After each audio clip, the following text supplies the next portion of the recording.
Halo Sobat Dunia Cerita, balik lagi nih sama Mimin. Kali ini Mimin akan melanjutin cerita yang berjudul Lelaki yang Tidak Dapat Kugapai. Jangan lupa like, komen, dan subscribe ya.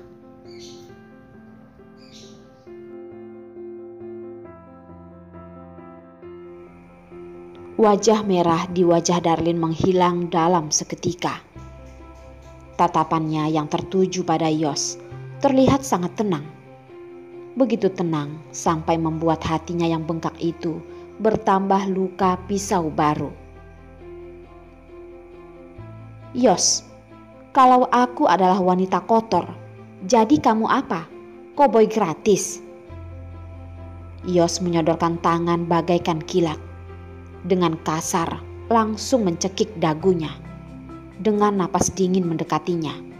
Di bawah cahaya, bayangan hitam ini langsung menutupi seluruh tubuhnya. Sepasang tatapan dingin itu terus melototinya. Seolah-olah ingin membakar wajah cantik itu sampai berlubang. Darlin, keberanianmu semakin lama semakin besar. Hendrik memberikanmu keberanian sebesar apa, hah? Emangnya kenapa kalau iya? Apa hubungannya denganmu? Darlin dengan jelas merasakan tangan pria itu semakin lama semakin erat. Rasa sakit mulai terasa dari bagian selangkanya.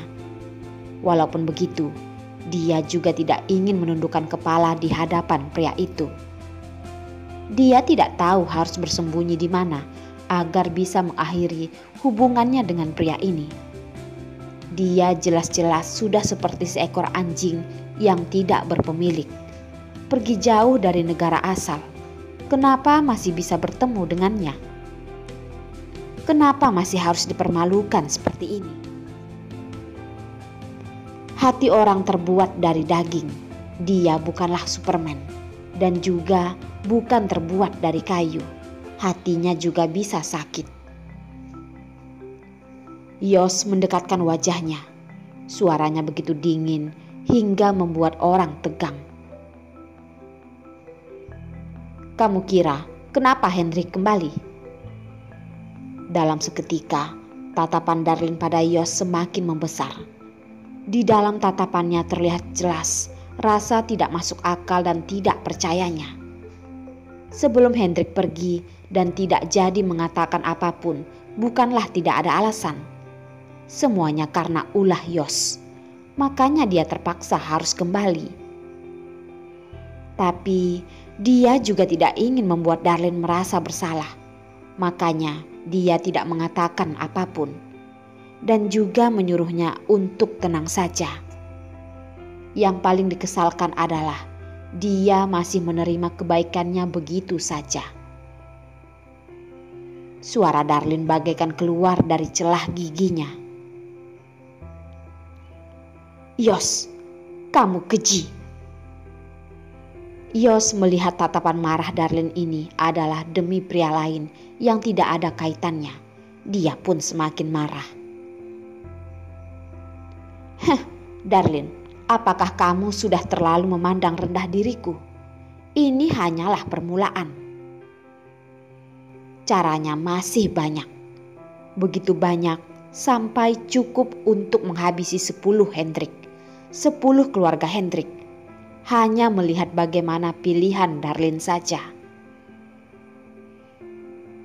Tidak, kamu tidak boleh melakukan ini. Hendrik tidak bersalah. Kamu bisa lampiaskan emosimu kepadaku saja. Darlin sudah ketakutan. Dia benar-benar sudah takut. Kalau Hendrik berada dalam masalah karena hal ini, seumur hidup ini dia tidak akan bisa memaafkan dirinya sendiri. Kelemahan dan ketakutan Darlin sama sekali tidak membuat suasana hati Yos membaik. Emosinya semakin membara. Begitu pedulinya Darlin dengan Hendrik itu. Demi pria liar itu, dia bahkan bersedia untuk mengalah. Pulang denganku. Yos menyadari selama ini dia sudah terlalu mudah berkompromi. Membuat Darlin mengira Dia adalah kucing sakit yang tidak memiliki emosi. Memberikan ruang padanya, Darlene malah tidak tahu menilai situasi. Kalau begitu, dia juga tidak perlu begitu berbaik hati lagi. Menggunakan caranya untuk membuat Darlene tetap berada di sisinya. Tidak, aku tidak mau. Yos, aku mohon padamu, lepaskanlah aku. Aku tidak akan bersama dengan Tidak, aku tidak akan bertemu dengan Hendrik lagi. Beneran, aku bisa langsung menghilang. Tapi besok Derek akan melakukan operasi. Dia tidak boleh ditahan Yos di sini. Dia harus pergi. Harus melarikan diri dari iblis yang ada di hadapannya ini. Yos melihat Darlene yang tiba-tiba menjadi kacau dan tegang. Tatapannya terlihat heran.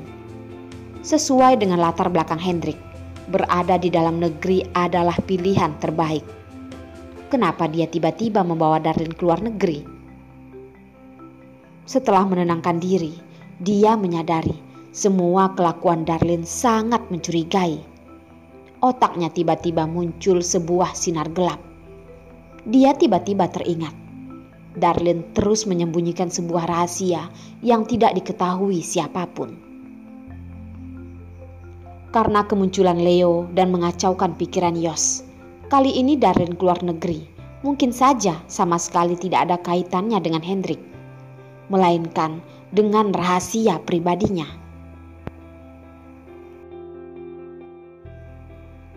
Darlene, apakah kamu menyembunyikan sesuatu dariku? Tidak. Darlene menjawab terlalu cepat.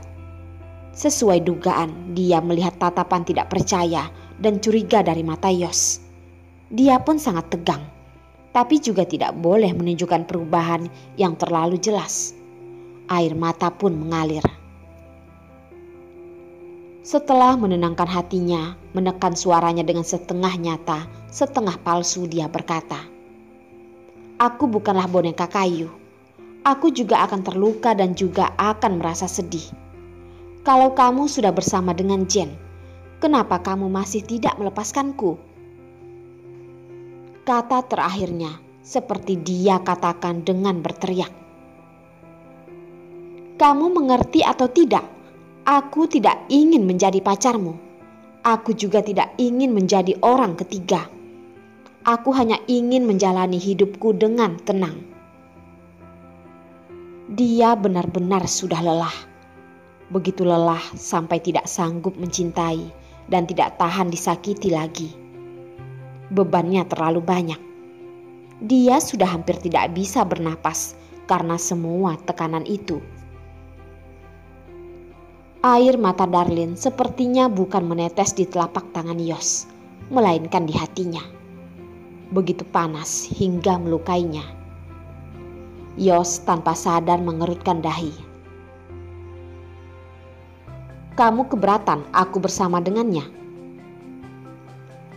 Menurutmu sebagai seorang wanita, apakah akan suka berbagi prianya sendiri dengan wanita lain?" Darlene tersenyum pahit. Yos benar-benar tidak mengerti, tetap berpura-pura tidak mengerti.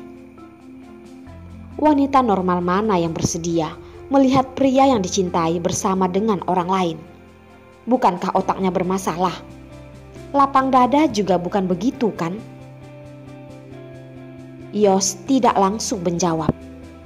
Melihat Darlene begitu lama, dengan nada rendah berkata, "Aku bisa tidak bersama dengan wanita lain. Ini adalah konsesi terbesarnya. Karena di dalam hati Yos, Jen bukan wanitanya. Dia hanyalah bagian dari tugas. Orang yang menjadi wanitanya seharusnya mengerti. Tapi dia lupa kalau tidak semua orang akan mengerti pemikirannya. Bukan semua orang akan mengerti perasaannya."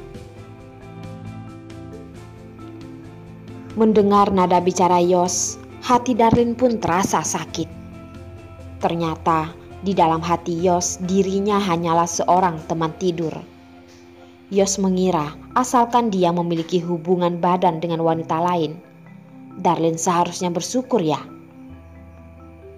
Tatapan Darlene bagaikan bintang yang bersinar di langit, terus menatap pria dingin yang ada di hadapannya itu. Tersenyum tipis. Kata per kata dikatakan dengan begitu jelas pada Yos. Yos, yang aku inginkan bukan hanya ini. Kamu tidak bisa melakukan yang aku inginkan dan juga tidak bisa memberikannya. Tidak, yang dia inginkan tidak hanya ini. Dan dia juga sudah melihat pria di hadapannya ini dengan jelas. Yos sama sekali tidak mengerti apa itu dicintai. Walaupun terhadap Jen, mungkin juga hanya begitu saja. Darlene tidak tahu sedang mengasihani orang lain atau sedang mentertawai dirinya sendiri. Membicarakan cinta apaan dengan seorang pria yang tidak mengerti apa itu cinta? Bukankah itu sama artinya dengan memainkan musik pada kerbau? Tapi air mata yang asin itu terus mengalir dan membuat hatinya sakit. Yos sangat tidak menyukai senyuman yang dibuat-buat di wajah Darlene saat ini. Ini membuat hatinya merasa tidak nyaman, seperti semua hal tidak berada dalam kendalinya. Dia tidak suka rasa tidak bisa mengendalikan, lalu berkata, "Kamu jangan keterlaluan."